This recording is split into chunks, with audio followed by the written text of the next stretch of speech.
18º Congreso de Educación Aprender para Transformar. El 25 y 26 de agosto en General Alvear, Mendoza. Disertantes de todo el país: Facundo Manes, Mateo Salvato, Laura Lewin y Analía Forti, entre otros. Informe e inscripciones en congresoedu.alvearmendoza.gov.ar. Cupos limitados. Otorga puntaje docente. Invita Gobierno de Mendoza. Organiza Municipalidad de General Alvear. Tierra con alma. La recibimos aquí en el Congreso de Educación en General Alvear, Analía Forti. Bienvenida. Gracias.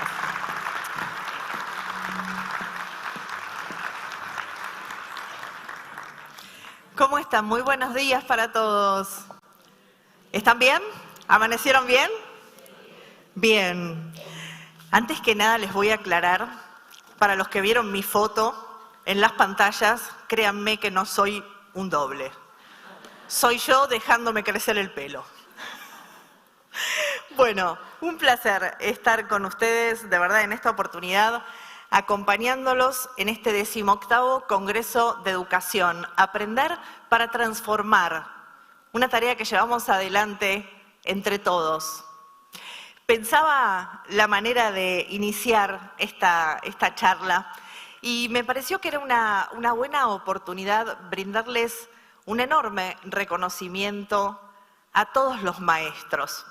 Siempre pienso que cuando se lee mi trayectoria profesional, se encuentran los grados universitarios, se encuentran los posgrados, se encuentran los títulos de los libros, se encuentran las dedicatorias de los libros, pero nunca se encuentra el nombre de alguien muy importante en mi vida que fue mi maestra de lengua y de ciencias sociales de 6º grado. Ella se llamaba Marcela Botana. Fue la persona que marcó de alguna manera el rumbo de mi vida hacia las letras, las ciencias sociales y todo lo vinculado al lenguaje. Ella enseñaba con pasión, transmitía con compromiso. Nos enseñaba las reglas ortográficas en unas cartulinas manuscritas. Nos enseñaba a debatir. Nos enseñaba el amor por la lectura, por el lenguaje, por la gramática, por la ortografía. Nos enseñaba a leer en público. Nos enseñaba a elocutar. Nos enseñaba a transmitir sentimientos cuando estábamos comunicando una lectura. Ella me incentivó enormemente a que yo participara de todos los actos escolares hablando y leyendo desde que era muy chiquita, desde mis 10, 11 años. Y en definitiva, siempre digo que la palabra de un maestro es una palabra que marca destinos, es una palabra que influye de manera positiva o negativa en los alumnos, porque en definitiva el maestro es una persona significativa en la vida de un niño. Tan significativa es que forma parte de la escuela, que es este segundo hogar. Y como la disertación de hoy tiene que ver con esta temática que vincula la sinergia entre la familia y la escuela, quería comenzar contándoles cuál fue mi propia sinergia familia-escuela. Esta maestra que les cuento, de Lengua y Ciencias Sociales de 6º grado, Marcela Botana, nos proponía lecturas, libros, permanentemente que teníamos que leer. Y esas lecturas, esos libros, eran el nexo, eran el puente entre la escuela y la mesa familiar. Recuerdo que uno de los primeros libros que leí con ella fue La Gaviota Perdida, que hablaba de la diferencia que había entre las generaciones. Y el debate de lo que se leía en los libros llegaba a la mesa familiar. Habitualmente debatía yo estos temas con mi padre, que era un lector ávido y que rápidamente se dio cuenta de mi amor por la lectura y empezó a comprarme libros. Y entonces habíamos establecido con él una especie de rito, era un acuerdo implícito. Todas las semanas él me compraba un libro nuevo, usado en aquellos tiempos, y todas las noches se sentaba al lado de mi cama para que yo le contara qué es lo que había leído y qué había entendido. Y entonces él me hacía preguntas que me hacían pensar. Me dejaba las preguntas pero no me daba las respuestas. Y aunque muchas veces yo insistía en que él me diera las respuestas porque quería la respuesta inmediata, quería estar a un clic de la respuesta, él no me las daba. Él me decía, quédate pensando y lo charlamos mañana.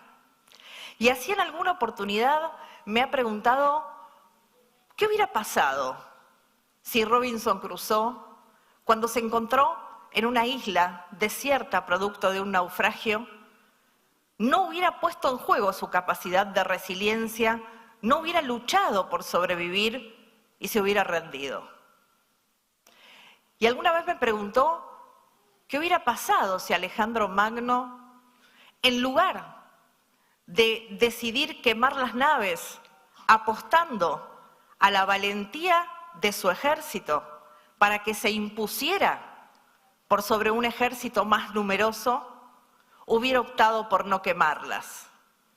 Probablemente las historias de ambos hubieran sido distintas. El nexo, familia-escuela. La sinergia, familia-escuela. Mucho después llegaban los grados universitarios, las licenciaturas, los posgrados, los libros, pero el inicio del pensamiento fue en un aula, en una escuela, con maestros como ustedes, con padres como ustedes lo son. Es un honor para mí estar en este momento brindando esta charla para ustedes, porque ustedes son quienes infunden el amor por el conocimiento, son los primeros referentes, son esas personas significativas a los cuales miramos desde los bancos de las aulas y los vemos inmensos, llenos de sabiduría y de conocimiento, y aspiramos a poder alcanzar eso. Y ustedes, parados desde ese lugar del conocimiento, dejando de lado sus cuestiones personales, sus vivencias, están sosteniendo el aprendizaje de otros. Ese aprendizaje es el que transforma sociedades. No existe otra forma de transformar una sociedad si no es desde la educación. Desde la educación del conocimiento fáctico, desde la educación en valores y desde la educación que enseña a pensar. Hay algo que me ha resultado siempre muy interesante, que es el concepto de José Martí sobre la educación. Él plantea que educar es depositar en cada hombre, en cada ser humano, el conocimiento, la obra de toda la humanidad que lo ha antecedido. Y dice que educar es dejar al individuo sobre la línea de su tiempo para que pueda flotar sobre él y no dejarlo por debajo de esa línea de manera tal que no pueda salir a flote. Dice que en definitiva educar es enseñar a pensar. Es un desafío interesante y al mismo tiempo muchas veces es peligroso. ¿Por qué digo que es peligroso? Porque enseñar a pensar implica habilitar la posibilidad de cuestionar, de interpelar, de analizar, de reflexionar, de estar en desacuerdo, de no coincidir. Y muchas veces esto incomoda. A veces incomoda inclusive a los papás. Ustedes son docentes, pero también son padres y madres. Y a veces los papás se incomodan, demandan por un lado que el colegio enseñe a pensar, que enseñe el pensamiento crítico, pero después llega la vuelta en las consultas de orientación a padre. Y ahora este chico me cuestiona y me dice que no está de acuerdo y me dice que no piensa de la misma manera. Y esto me incomoda. Quiero que aprendan el pensamiento crítico, pero no quiero disensos. Y la educación y el aprender a pensar y la reflexión y el análisis crítico lo que permite es el disenso. Y el disenso lo que permite es el crecimiento, lo que permite es avanzar. Cuando José Martí habla de que educar es en definitiva preparar al hombre para la vida, está diciendo mucho. Porque preparar al hombre para la vida no es simplemente prepararlo para que se forme, para que lleve adelante una actividad profesional. Es mucho más que eso. Preparar a un individuo para la vida es motivarlo, es guiarlo, es orientarlo, es en algún sentido influirlo, es permitirle que se pregunte, además de los por qué, los para qué. Ustedes saben que los por qué nos llevan siempre a las razones, a los motivos, a las causas, y los para qué nos llevan al sentido. Cuando preparamos a un individuo para la vida, lo estamos preparando para algo mucho más grande que simplemente el conocimiento. Lo estamos preparando para que desarrolle un proyecto existencial. ¿Y qué es un proyecto existencial? Es un sentido para cada día de su vida. Es un cómo quiero que mi vida se despliegue. Es cuál es la huella que quiero dejar en el mundo. ¿Cuál es la huella que quiero dejar en el otro? En cada uno de esos niños que ustedes tienen a su cargo todos los días, hay una posibilidad de despliegue de su potencial y hay una posibilidad de desarrollo de un proyecto existencial. Un proyecto existencial que van a necesitar para estar motivados, para sentir ganas de leer y de estudiar, para saber que tienen posibilidades, para poder pensarse en un futuro y poder proyectarse. Proyectarse porque somos seres yectos, somos seres lanzados al futuro. Nos preguntamos tantas veces, ¿cuál es el sentido de nuestra vida? Lo cierto es que la respuesta de esa pregunta solamente nosotros podemos descubrirla. No somos nosotros los que tenemos que preguntarle a la vida cuál es su sentido. Es la vida la que nos interpela y nos pregunta, ¿cuál es el sentido que vas a darle a tu vida? Estas preguntas empiezan desde el trabajo en la primera infancia.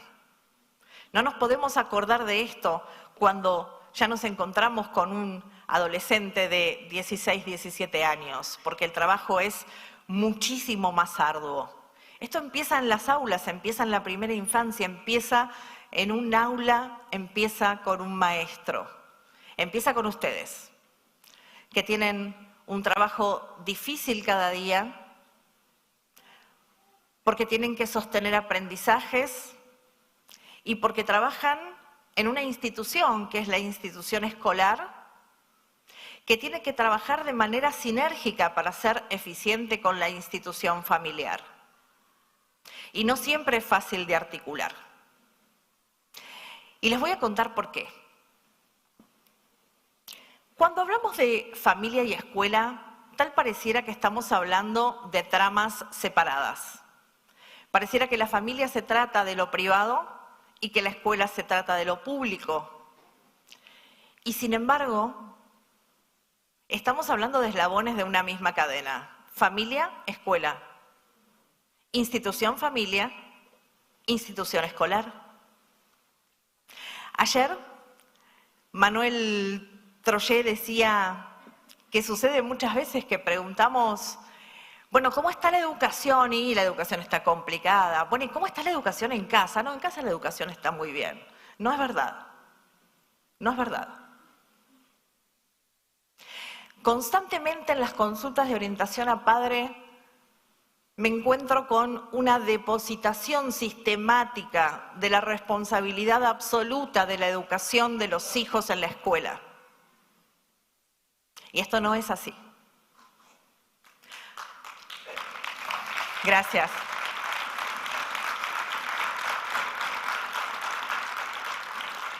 Hay funciones que son indelegables. Hay función paterna y función materna. Y hay función docente.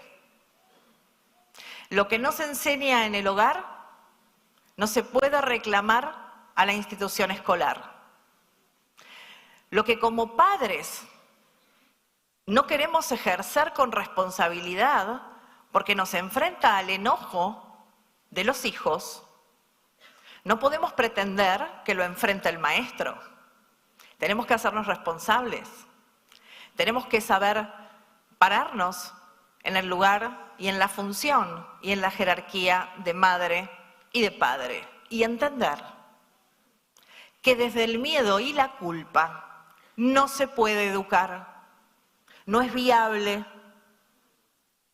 Si yo tengo miedo que mi hijo se enoje conmigo y me deje de querer, no puedo educar porque nunca voy a poder decir un no, porque nunca voy a poder poner un límite, porque nunca voy a poder sostener el argumento que dice, entiendo tu necesidad, entiendo tu deseo, entiendo lo que sentís, y así todo, esto es un no. Porque el no es un factor protector para vos en este momento, aun cuando no lo entiendas, aun cuando te enojes conmigo, aun cuando sientas que no me querés, aun cuando sientas que me odias, porque yo te sigo amando. Y porque el amor implica el compromiso del límite, el amor implica el compromiso de la protección, porque a nadie se le ocurriría sentar a un niñito de 1 año en una silla sin respaldo, porque el niño se va a mover y al no encontrar un límite probablemente se caiga. Entonces el límite es necesario ponerlo, pero si tengo miedo no lo puedo establecer. Y si siento culpa, porque mamá y papá se separaron, porque trabajo muchas horas, porque estoy poco tiempo, entonces tampoco voy a poder educar. Y entonces me voy a enojar con la escuela y voy a decir que son los maestros los que no le están enseñando tolerancia a la frustración, que son los maestros los que tienen que hacer esta tarea. Que si los maestros no son los que se ocupan de esto, ¿para qué los llevo a la escuela? Para instruirlos, no para formarlos en las funciones que tienen que cumplir los padres. Y claro que los maestros muchas veces no pueden decir esto, porque entonces además, el maestro corre otro tipo de riesgos. Esto muchas veces lo tenemos que decir en los espacios de consulta y afrontar también el enojo de los padres. Pero tenemos que recuperar el concepto y transmitirlo a las familias desde las aulas y desde los espacios de consulta. Que familia y escuela no son tramas separadas, son eslabones de una misma cadena. Y se necesita de la sinergia, de la unión entre la familia y la escuela para poder educar. Unidos, hermanados, con un mismo objetivo: formar a un ser humano para que sea capaz de hacer aportes valiosos a la sociedad. Hay algo importante que me parece que está bueno rescatar. Educar no es solamente transmitir conocimientos fácticos. Educar es enseñar a pensar. Y pensar es analizar, pensar es reflexionar, pensar es hacer inferencias, sacar conclusiones. Y las familias también necesitan pensar en que una de sus tareas es educar. Ser padres, muchos de ustedes lo sabrán, es un segundo trabajo agregado al otro trabajo que ya tengan. Y es un trabajo al que no se puede renunciar, es un trabajo en el cual no se puede pedir licencia, es un trabajo constante, diario, sistemático, que enfrenta emociones, que enfrenta sentimientos del otro, que requiere diálogo, que requiere palabras, que es desde el primer minuto de la mañana hasta el primer minuto de la noche. Todo el tiempo los padres están educando, porque están desarrollando la tarea más inmensa que puede tener un ser humano, que es formar a otro ser humano para que devenga en persona con valores, con un proyecto de vida. Y para eso tiene que transitar un proceso de socialización que inicia en el hogar y continúa en la escuela. El proceso de socialización primaria es en la familia y el proceso de socialización secundaria es en la escuela. Y esto es un continuum. No podemos separarlos, no son ámbitos separados, son ámbitos que están unidos. No están enfrentados, tienen que caminar en paralelo y de la mano. ¿Cuál es la importancia de la familia para un individuo? La familia es apenas el primer grupo social al cual pertenece un individuo. El primer grupo social, que vincula al individuo con su identidad y lo vincula con su pertenencia. Y que cuando comienza el proceso de individuación, ese niño empieza a ir más allá de lo familiar. Empieza a delimitar su propia personalidad. La familia es clave. Son las primeras interacciones humanas, los primeros aprendizajes, las primeras relaciones interpersonales. Después vendrá la escuela. Primero es la familia. La familia es una institución. Es la institución básica de toda sociedad. Y es la institución que antecede a cualquier otra institución. Esta es la importancia que tiene. Por eso decimos que es la célula básica de la sociedad. Y por eso les digo que cuando se ataca a la familia y se ataca a la educación, se está destruyendo la trama social, se están destruyendo los pactos de convivencia, se está destruyendo a la humanidad. Gracias.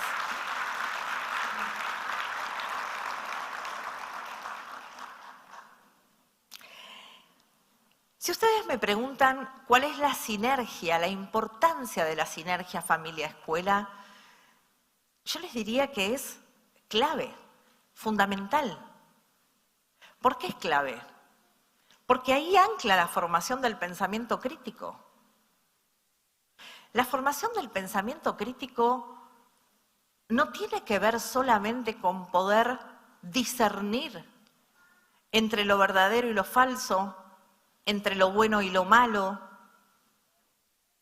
El pensamiento crítico no tiene solamente que ver con poder reflexionar y analizar lo que un maestro nos enseña en una clase y poder elegir para qué y cómo vamos a utilizar esa información.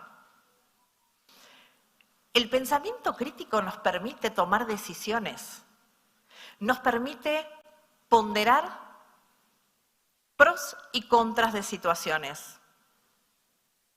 A partir del pensamiento crítico también hacemos elecciones de pareja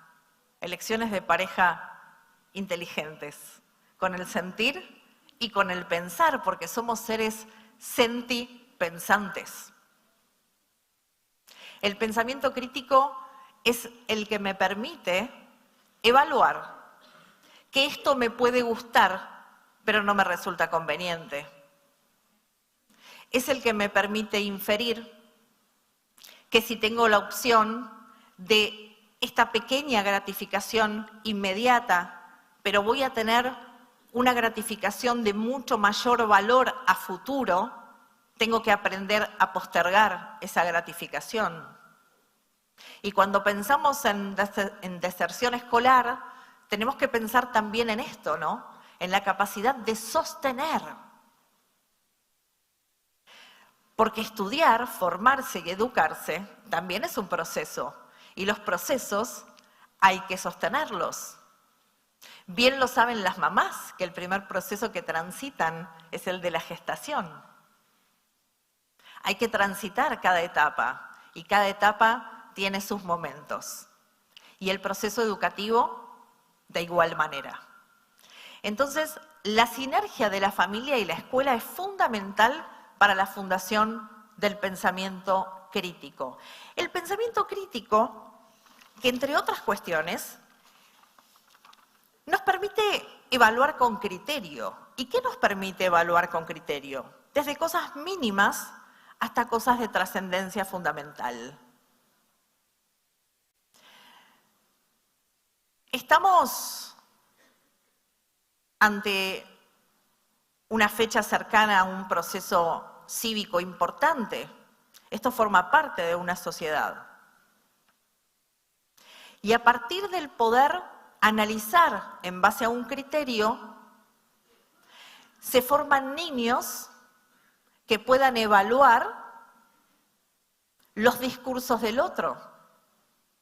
No solamente es comprender lo que leemos, es comprender lo que escuchamos, es poder ver más allá de lo que estamos escuchando. Es analizar, cuestionarse y preguntarse si esto que estoy escuchando es viable, es sustentable, es posible y de qué manera. ¿De qué manera esto es viable? ¿De qué manera es sustentable? ¿De qué manera se va a efectuar? ¿Cómo lo vamos a hacer? ¿Cuáles van a ser las consecuencias? ¿Cuáles van a ser los pros? ¿Cuáles van a ser los contras?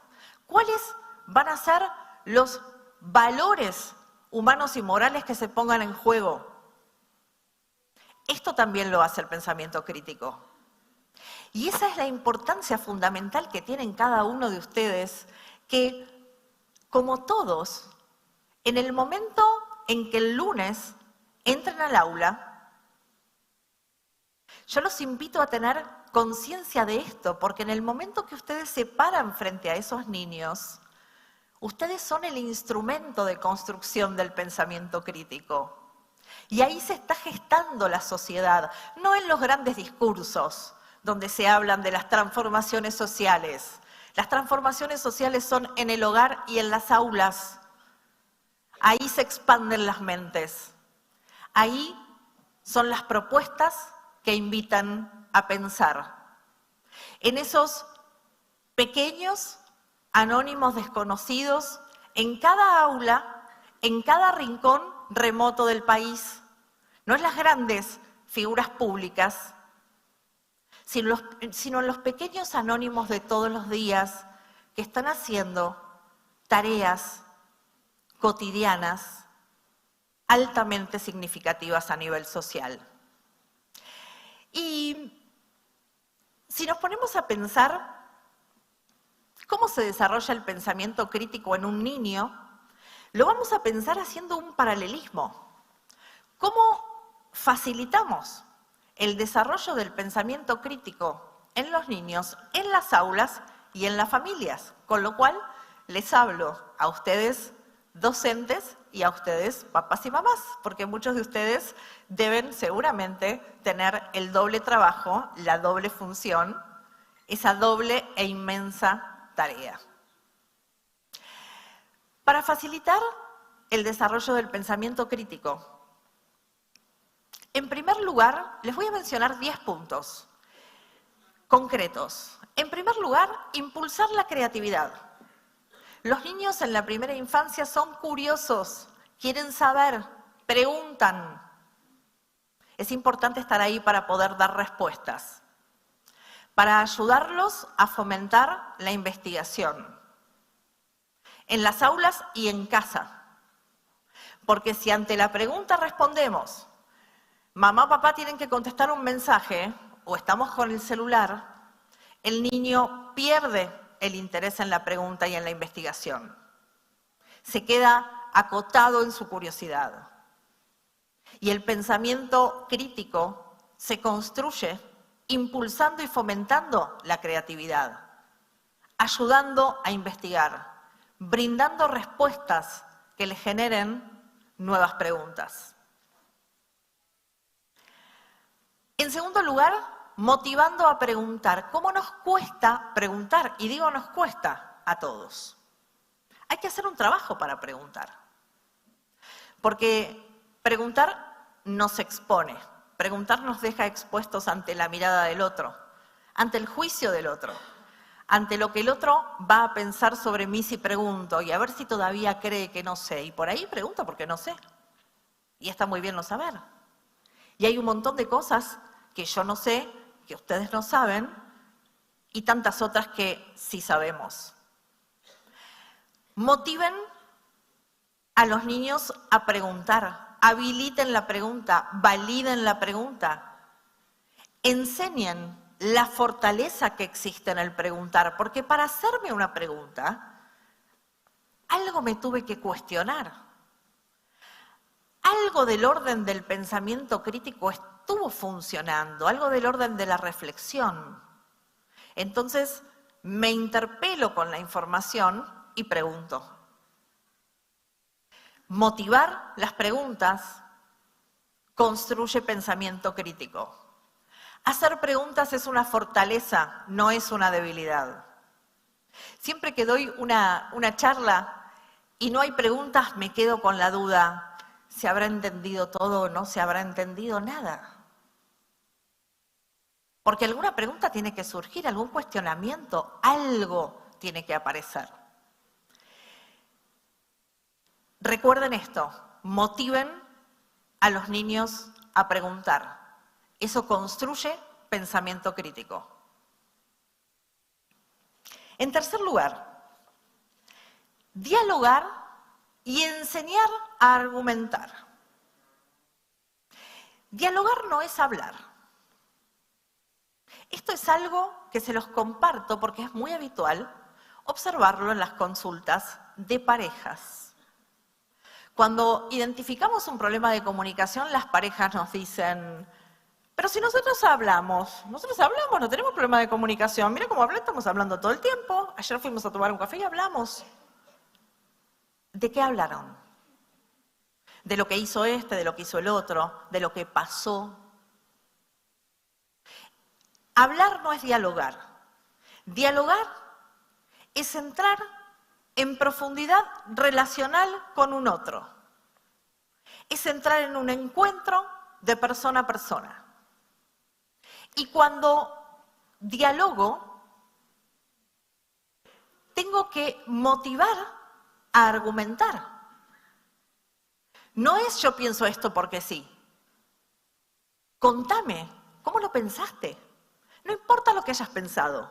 No importa si estás de acuerdo o estás en desacuerdo conmigo. Está bien. Pero contame desde dónde lo pensaste. ¿Cuáles fueron tus apoyaturas? ¿Cuáles fueron tus argumentos? ¿Cuál es tu sustento? ¿Qué elaboraste para poder argumentar esto que estás sosteniendo? Y no importa lo que sea. No importa lo que sea. Pero motiven a dialogar y a argumentar.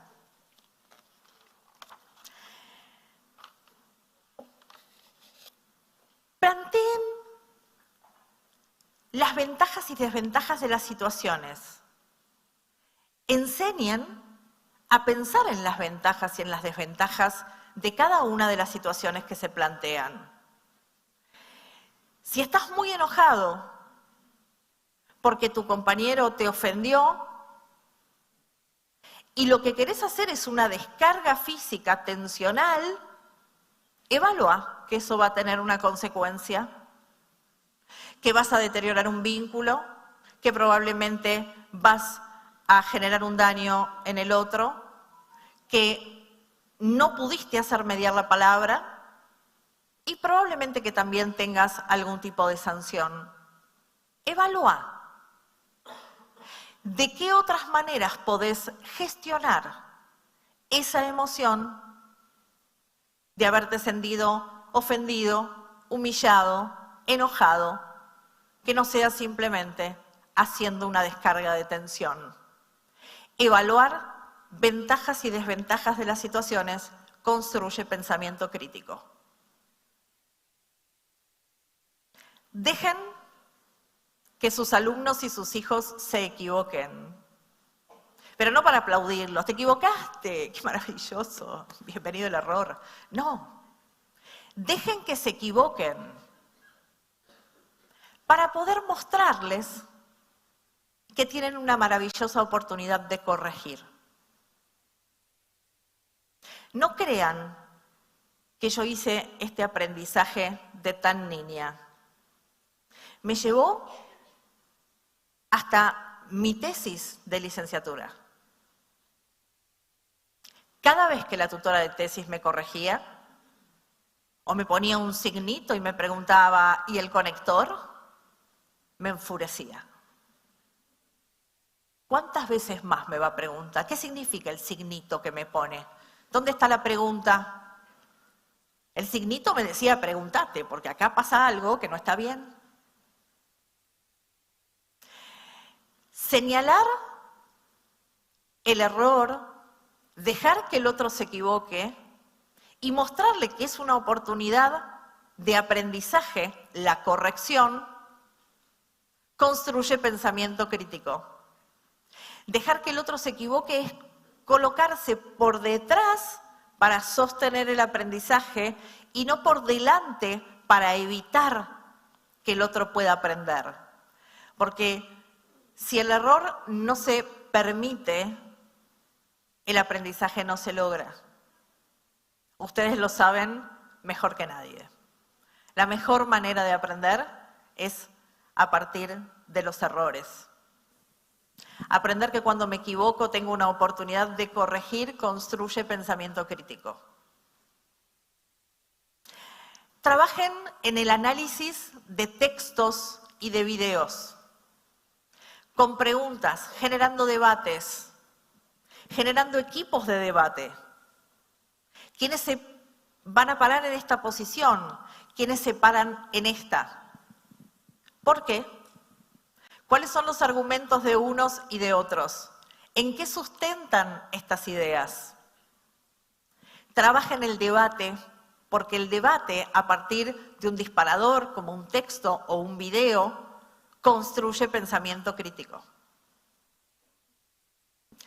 Algo importante para transmitirles a las familias, que los niños participen de debates familiares, por pequeños que sean, siempre tienen un aporte para hacer.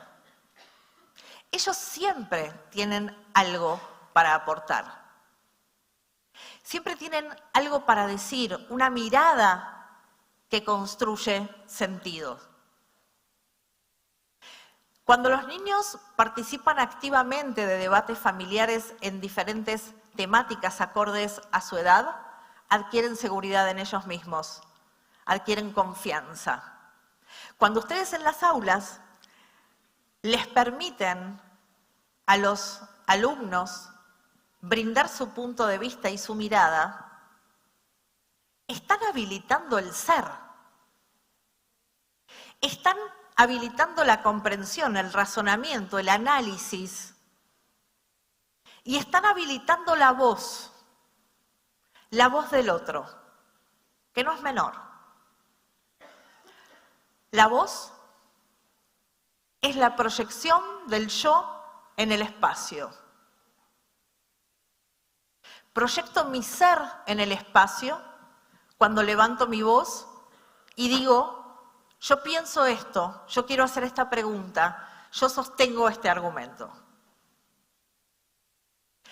Esto también construye pensamiento crítico.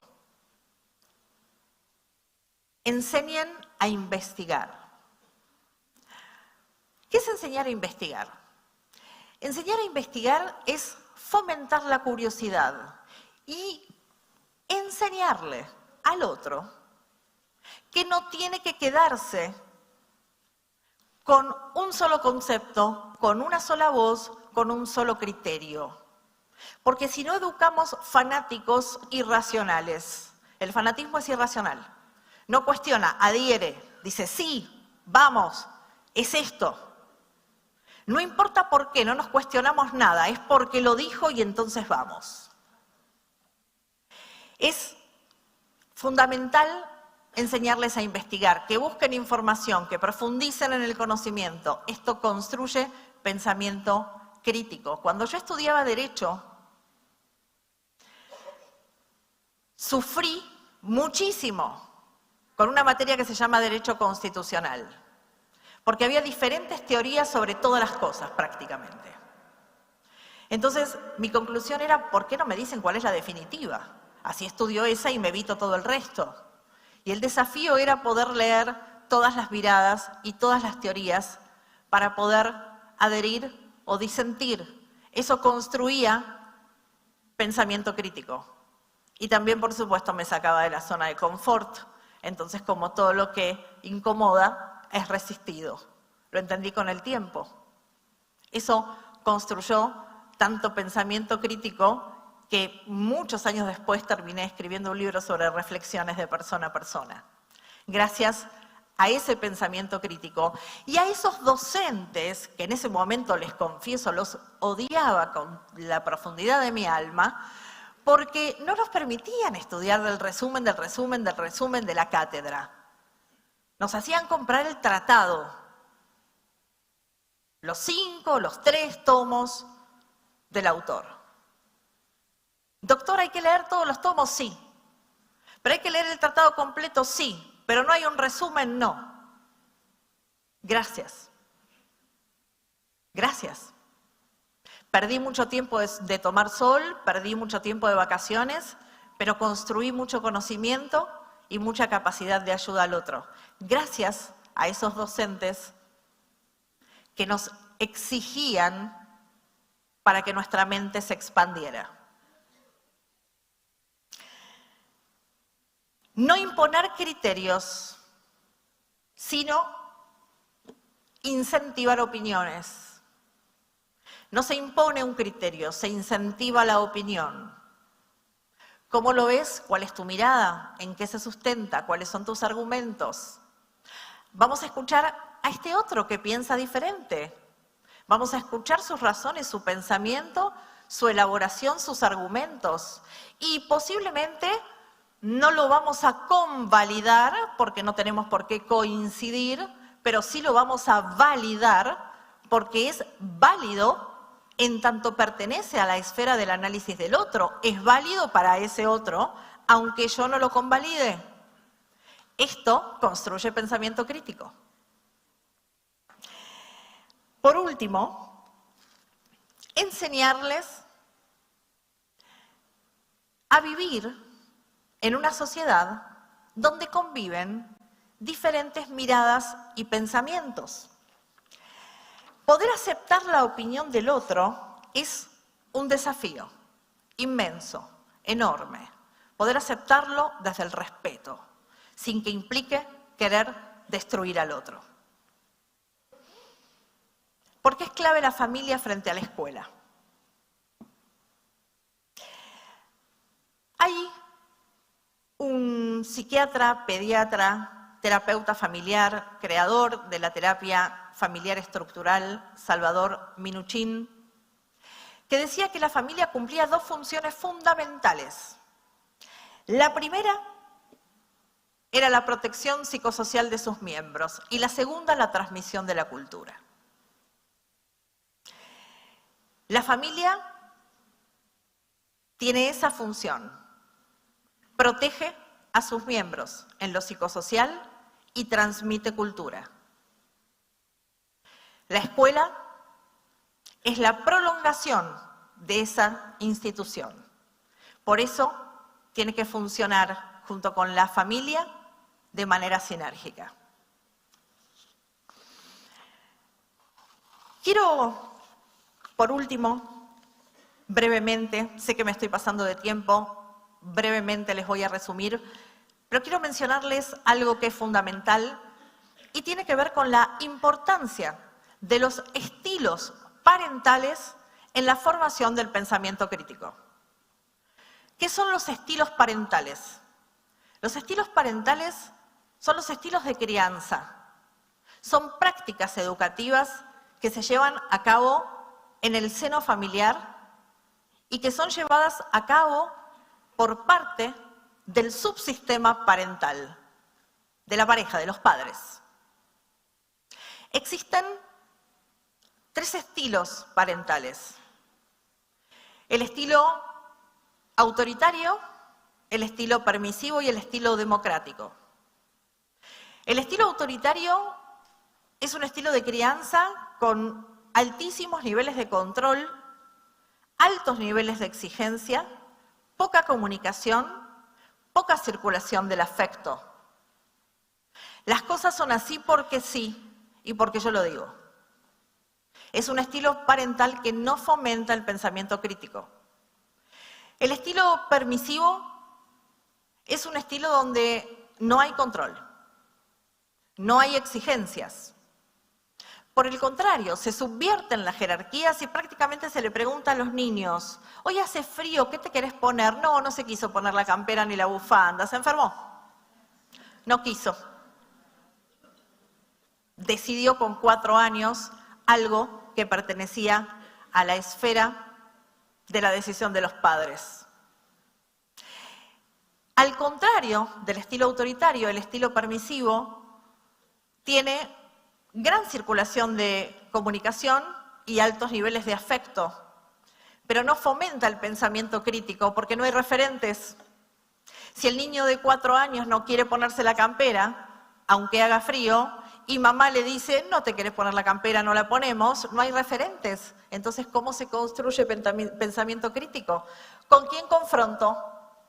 ¿Dónde está el frontón sobre el cual peloteo para argumentar y encontrar algo que vuelva? Sin embargo, el estilo democrático es un estilo parental donde hay normas, hay exigencias, hay límites, hay comunicación, hay afecto, pero a pesar de haber control y límites, hay empatía y hay escucha de las necesidades de los hijos. Entonces, se hacen acuerdos negociados, se pacta, se acuerda. Está demostrado que los hijos de padres con un estilo parental democrático muestran altos niveles de pensamiento crítico. Antes de terminar, y a manera de cierre, quiero invitarlos a un desafío superador. Me dirán ustedes: más desafíos, más querés que hagamos. Quiero invitarlos a un verdadero desafío superador, como padres y como docentes. Y es que sean padres y docentes que inspiren. Inspirar es infundir en el otro, en sus afectos o en su mente, ideas, designios, motivación. Sean padres y docentes que inspiren, porque en definitiva, como decía Albert Camus, el mayor acto de generosidad para con el futuro es darlo todo en el presente. Gracias.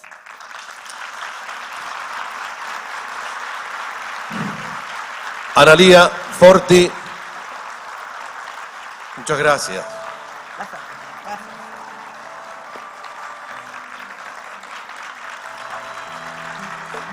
Un placer, un honor escucharla, sentir esto. Y se nos abren las preguntas, decías. ¿Cuántas preguntas hay? No nos quedemos sin esa oportunidad de transmitir esa pregunta. Les voy a invitar un segundito. Sí, vamos claro, cómo a no. caminar un poco porque nos Por llenamos aquí. de preguntas. Esto, primero, ¿qué nos pasó? Desde aquellos tiempos a esto, ¿qué nos pasó? ¿Qué nos pasó desde aquellos tiempos? Desde la familia a la maestra. De la familia a la maestra nos pasó que nos perdimos en el camino y en algún momento empezamos a creer que los maestros, que los docentes, en lugar de aliados, Sí. eran oponentes, contrincantes, que cuestionaban, que desafiaban la autoridad de los padres. Dejamos de entender que el docente, que el maestro es un aliado que acompaña en el camino de la crianza y que sostiene y que es necesario y que son pilares de nuestra sociedad. Hay preguntas, si hay preguntas, levanten la mano y vamos Los a animo a preguntar. Por favor. Nos llenamos de preguntas. Analía, nunca es bueno ser referencial, pero esto es un hombre o un alumno de cualquier tiempo, hace muchos años. Yo recuerdo mi maestra de jardín, Betty, Margarita de primero, San Pirici de tercero, Betty otra vez en segundo, Marta Cogo en cuarto, la chiquita Molina en quinto, y en sexto me agarra el cambio, ¿viste? Horas por horas, que era un caos. Sí. La señorita Alicia Simón y Delia Ogenbarrena de Gili. Me acuerdo de todo eso. Mi mamá, que no había terminado la primaria, y teníamos la Silvia, que vivía a media cuadra, que estaba terminando el nocturno. Entonces le íbamos a preguntar. Y claro, después con el tiempo me di cuenta que la interpretación de una redacción era ilustrar. ¿Y qué hacíamos? Y ahí entonces, ahí el conflicto. Tu maestra está loca, me decía. Tal cual. Pero había que hacerlo. Entonces me queda una reflexión. Y acá creo que vamos a compartir. Íbamos todos a la escuela. Iba toda la familia a la escuela. Absolutamente. Y esto va para ustedes. Mi vieja se llamaba Juliana. Yo me emociono mucho cuando digo. Sí. Cuando terminé el séptimo grado, la juntó a las dos que teníamos dos maestras, y les dijo gracias. Mi mamá le decía gracias. Digo, esa relación, ¿qué nos pasó? Absolutamente.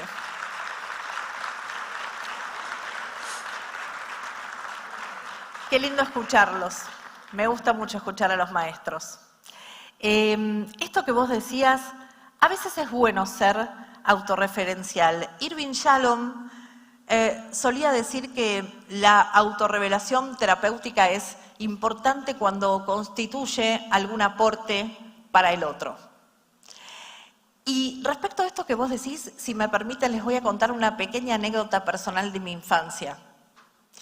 Mi padre era muy compinche mío, era el que me llevaba a la escuela todas las mañanas. Mi colegio, yo estudié en el colegio Nuestra Señora de la Misericordia, en Villa Devoto, en Buenos Aires, en Ciudad.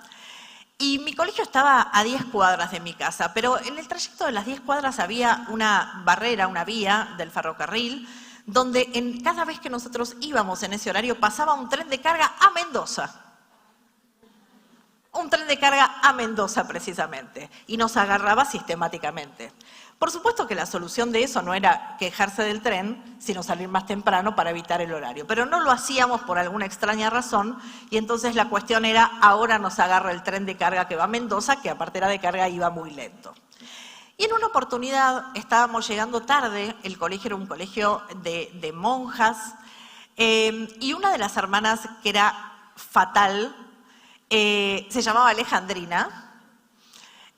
Era la que nos esperaba en la puerta con una libretita, ella no te trataba mal, no te decía nada, pero vos llegabas tarde y te decía con una sonrisa, vos ya sabías que tenías que entregar el apellido y el cuaderno de comunicaciones. Entonces se lo dabas y ella te ponía el tarde.